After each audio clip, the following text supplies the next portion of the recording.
আমাদের এই পৃথিবীতে এমন এমন কিছু জায়গা রয়েছে যে জায়গাগুলো সম্পর্কে আমরা কিছুই জানি না। আবার এমন কিছু অদ্ভুত জায়গা আছে যে জায়গাগুলি বসবাসের জন্য খুবই ভয়ঙ্কর ও বিপজ্জনক।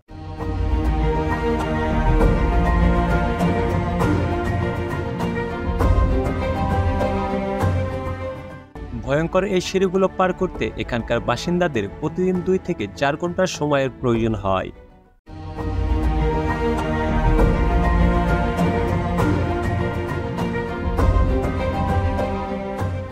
কিন্তু সিয়ান প্রদেশের এই প্রত্যন্ত গ্রামের বাসিন্দাদের কাছে এই 800 মিটার খাড়া সিঁড়ি পার হওয়া যেন প্রতিদিনের রুটিন হয়ে পড়েছে।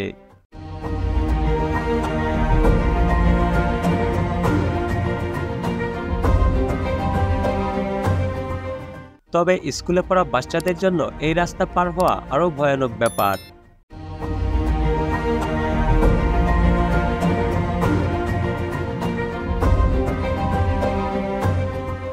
তাই তারা স্কুলের হোস্টেল থেকে শুধুমাত্র সাপ্তাহিক ছুটির দিনে তারা তাদের বাড়ি যায়।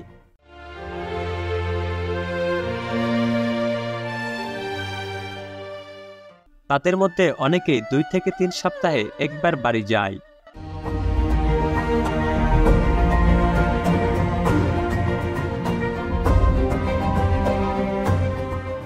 কিন্তু তারপরও ছোট ছোট এসব বাচ্চাদের দুর্গম এই পাহাড়ি পথ পাড়ি দেওয়া অত্যন্ত ঝুঁকিপূর্ণ।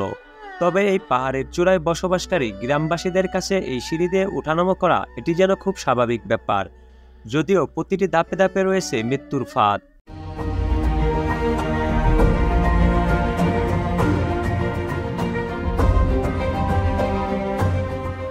তবে 200 বছরের বেশি পুরনো এই গ্রামের সিঁড়ি বেয়ে ওঠানামা করা এমন রীতি প্রজন্মের পর প্রজন্ম ধরেই চলে আসছে।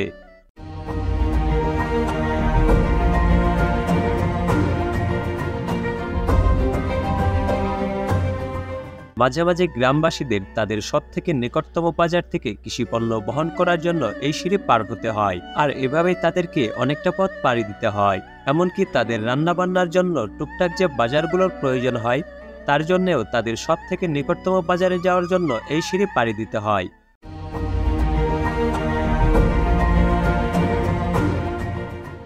এবং বাজার শেষ করে আসার সময়ও এই সিঁড়ি দিয়ে তাদেরকে উঠতে হয়। এই দুর্গম সিঁড়ি দিয়ে পার হতে তাদের প্রায় 2 থেকে 4 ঘন্টার মতো সময় লাগে।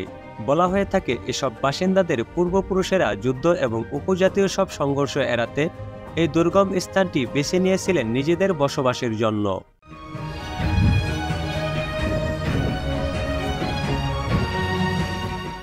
সেই সাথে তাদের পূর্বপুরুষদের অনেক সাহসিকতার সাথে এই দুর্গম জায়গাটাকে খুঁজে বসবাসের যোগ্য করে তুলতে হয়েছিল। তাই তারা তাদের পূর্বপুরুষদের ঐতিহ্য ফেলে অন্য কোথাও গিয়ে বসবাস করার চিন্তা একবারের জন্য তাদের মাথায় আসে না।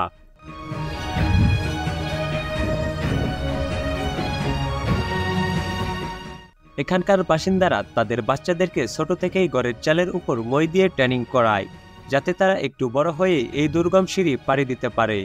এই গ্রামের বাসিন্দারা গবাদি পশু পালন করে, সেই সাথে ভুট্টা এবং আলুর চাষও করে।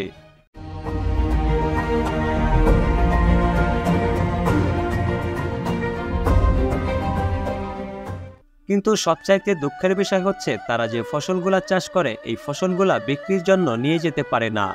তাই তারা এগুলো বিক্রি করে খুব একটা অর্থ উপার্জন করতে পারে না।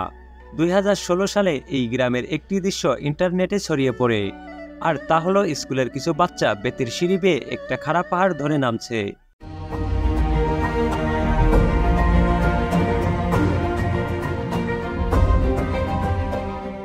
এই দৃশ্যটি দেখতে খুবই ভয়ানক ছিল, যে কেউ দেখলে তার গা শিউরে উঠবে। সিঁড়িগুলা ছিল অনেক বেশি খাড়া এবং পাহাড়ের গায়ে লাগানো। এই ফুটেজটি খুব দ্রুতই ভাইরাল হয়ে যায়।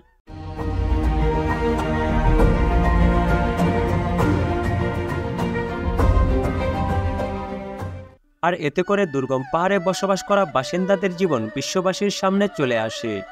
এর পিছনের মূল কারণ ছিল এই ভয়ানক রাস্তা।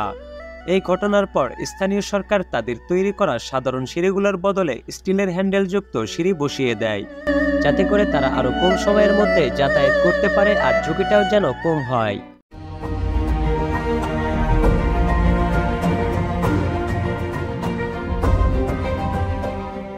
মজার ব্যাপার হলো বর্তমানে এই গ্রাম পর্যটকদের আকর্ষণের অন্যতম কেন্দ্রবিন্দুতে পরিণত হয়েছে।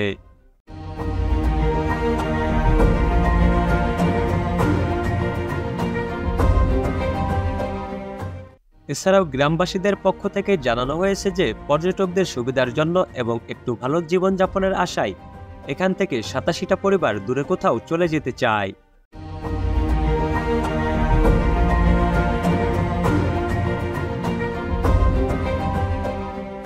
তারা মূলত এখান থেকে প্রায় ৭৫ কিলোমিটার দূরে সরকারি কিছু আবাসস্থলে চলে যেতে চাইছে, যেখানে গেলে তারা একটি সুন্দর ও দারিদ্র্যমুক্ত জীবন পাবে।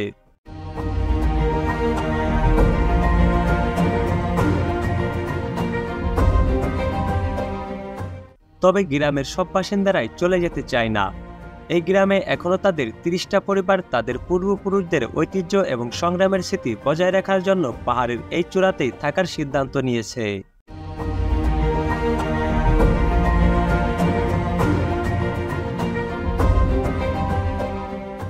এই ভিডিওটি দেখে আপনাদের কেমন লেগেছে সেটা অবশ্যই কমেন্ট করে জানাবেন। আর আপনি যদি আমার চ্যানেলে নতুন হয়ে থাকেন তাহলে অবশ্যই চ্যানেলটি সাবস্ক্রাইব করে রাখুন। ভিডিওটি ভালো লাগলে ভিডিওটিতে একটি লাইক করে দিন, আপনার বন্ধুদেরকে দেখার জন্য ভিডিওটি শেয়ার করে দিন। আবারও আসছি নতুন কোনো ভিডিও নিয়ে, সেই পর্যন্ত সকলে ভালো থাকুন, সুস্থ থাকুন, ধন্যবাদ।